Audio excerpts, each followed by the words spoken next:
여러분, 솔직히 말씀드리면 저는 오늘날의 청년들을 위로하지 못합니다.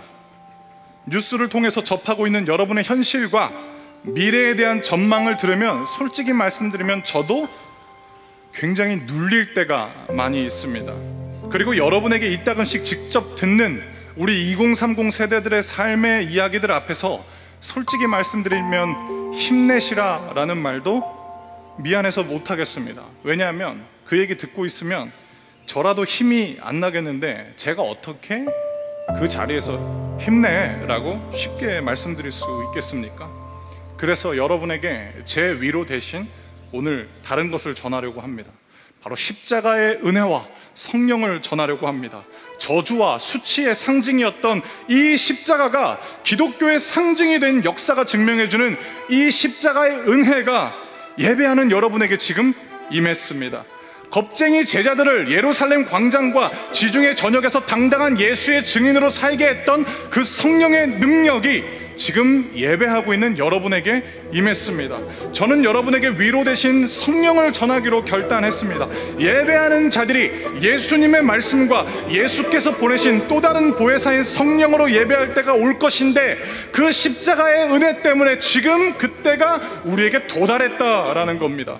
목사로서 이런 언어 사용하는 것 다시 한번 용서해 주셨으면 하는데요, 요즘 사회에서 그리고 꽤 오랜 시간 동안 사람들이 사용했던 말이라서 저도 인용하겠습니다. 사람들은 현재 대한민국 사회에서 더 이상 개천에서 용이 나는 일은 없을 것이다 라고 말합니다. 이게 상식이라고 말하고 있습니다. 하지만 저는 개천에서 뿐만 아니라 작은 물 웅덩이에서도 용이 난다고 확신하고 있습니다. 그 믿음의 근거는 우리 사회의 시스템에 두지 않고 또 제도에 두지도 않고 인간의 노력 안에 잠재되어 있는 영향력이나 그 능력에 두지 않습니다. 저는 성령을 믿기 때문에 개천에서도 작은 웅덩이에서도 용이 난다고 100% 확신하고 있습니다. 저는 금수저, 은수저, 흑수저, 최근 신종 등장했던 다이아몬드 수저라고 말하는 그 현실을 부인하지 않습니다. 하지만 우리 인생을 결정하는 것은 주어진 환경이 아니라 그 사람의 인생에 하나님의 영이 임했느냐 하나님의 영이 임하지 않았느냐가 결정한다라는 것을, 그 성경의 메시지를 저는 믿고 있습니다.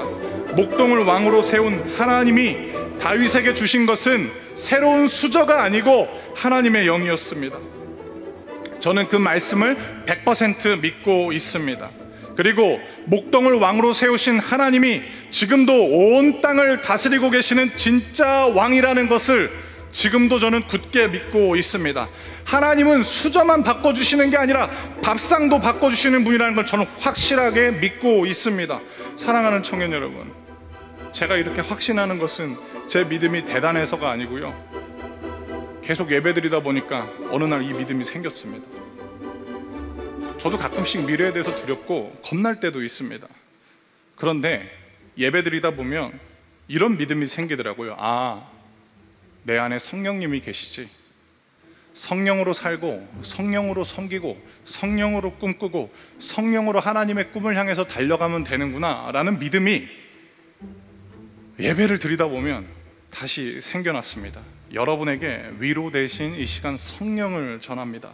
십자가의 은혜로 주어진 성령으로 살아가는 저와 여러분 되시길 주님의 이름으로 축복합니다.